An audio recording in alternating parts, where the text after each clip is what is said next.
things are eating the apples and they are rotting on the tree. And that to me has proven effective. The first year I have no holes, no worms in any of my apples. Like, this is amazing. Well, hello guys, welcome to a new video. How are you doing? We've got some apples to harvest. Come with me, let's harvest some apples. This is autumn, this is the 11th of September, and the apples are beginning to fall. As you can see, we've got windfall apples and they are ripe on the tree.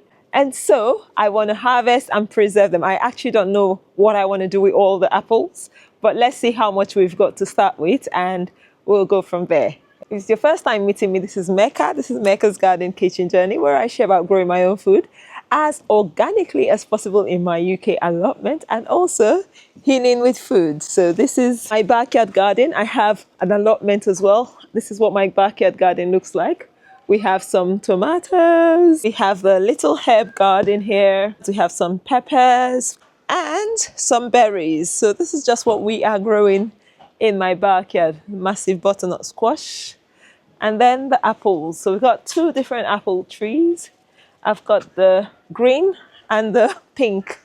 I actually don't remember the name of the pink, but this one was 10 Commandments. I left it too late. We've got rotten apples. You see, it's rotten. I should have harvested them a lot earlier. That's what it means. I'm thinking this soft apples will not preserve well. I don't think they will store very well. When the apple pulls easily, you can tell it's ready.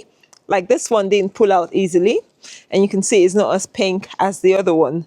But it's really ready now because if you left it, they will all rot. I have a lot of it fallen as well. And this apple tree is only 5 years old. It's quite a youngish tree.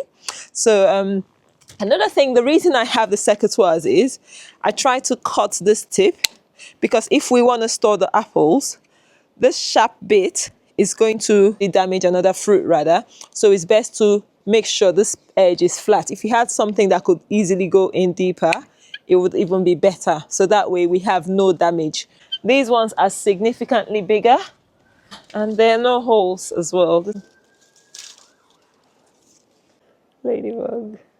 The apples are really clean. And this trick really worked. Essentially, if I don't get to make the video now, it's putting some yeast and vinegar, and I can't remember the other thing. If I can, I'll put it in the description. Put in it, I actually watched a video from Ruth Ann Zimmerman. She's like my biggest mentor. She's Mennonite descendant. And she did this for her organic apples, and it's just amazing. Holes are not there. Last year, about nearly half of my fruit was consumed by the moth. And this year, there's nothing. This is amazing. When picking apples for long-term storage, it's best to ensure that they're not smashed or squashed. So I'm just picking them and gently dropping them on the tray.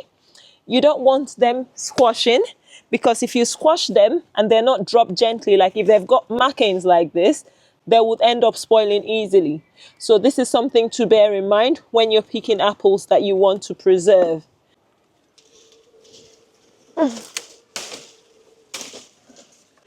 This is what we've picked so far. This is like my biggest apple harvest. And there's a little bit more on the tree. I'm so happy. I got hubby now to help me. Oh no!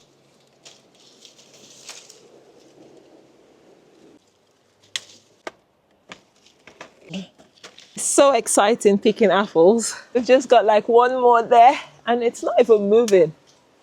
Little baby.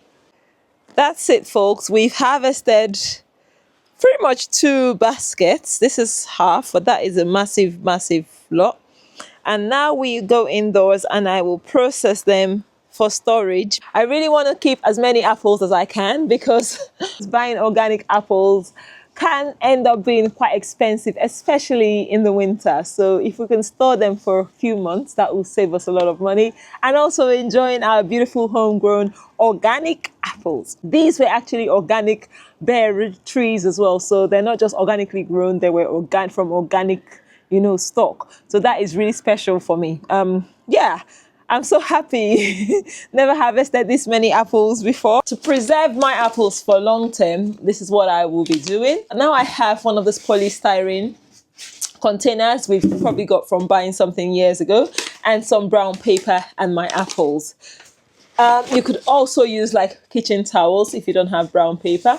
Just give your apples a little clean. You don't need to wash them. Just give it a little clean if there's any visible like dirt on them. Now inspect your apples. Make sure there are no dents, no bruises that will cause them to start spoiling, because one spoiled apple will rot the rest. That's what happens. And then your brown paper, and you just need to wrap it. That's it. Just wrap it as smoothly as you can, and then into my container. Now this polystyrene container will fit my fridge, so I'm going to store the apples in here in the fridge, because I've taken out the vegetable drawer from the fridge. This is how I will store it in my fridge, the bottom shelf. This is usually a vegetable drawer I've taken out and just replaced it with a styrofoam. Thankfully it sits, so you can just use your normal vegetable basket. If you do not have a big enough, you know, like container that will sit there, or is too big. So this will be, I have over 40 apples stored in here, and they should keep us going for a while. We still have a lot we need to eat fresh before these anyway. So another one, just make sure I have, because I know woodlouse hides in there. So I don't want woodlouse in my fridge. It will start eating up the apples. And just make sure, like this one looks fine, but there's also a little spot there. Very tiny, but it looks suspicious. So that will not be preserved by me. There's something there. And don't use anything sharp to check. Just go around, inspect it properly.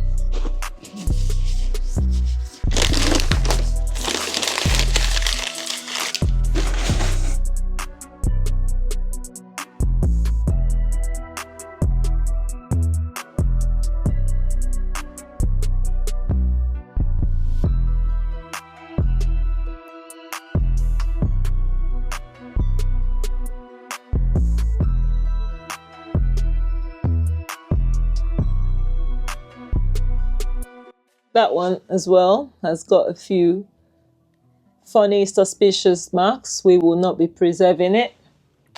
We will preserve it, but it won't be one of the stored ones here. We have put down about 20 apples in here, and I've run out of brown paper. So over to the kitchen towels. All right, guys, thank you for joining me in this journey. I will leave an update. Okay, so some of you will be asking, how did it go? I've kept them for a couple of months, even without going this far, but they don't last that long. But this is the biggest I've ever harvested. So I'm pretty sure we'll have a minimum of 4 months if they last that long. But we've got so many out here. We got all of these yet. So we will be enjoying these in conjunction with leaving this away, just to see how long they will keep, at least up until December, before we should start touching these ones.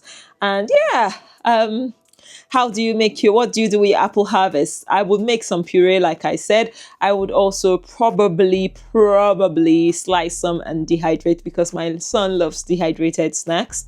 But yeah, otherwise puree, juice, I will juice a few, because juicing, it's almost like I'm losing most of the apples by juicing, but I will juice a few of them because it's delicious. Thank you once again, and until next time, it's your one and only Mecca at Mecca's Garden, Kitchen and Healing Journey, and I sign out. Bye bye.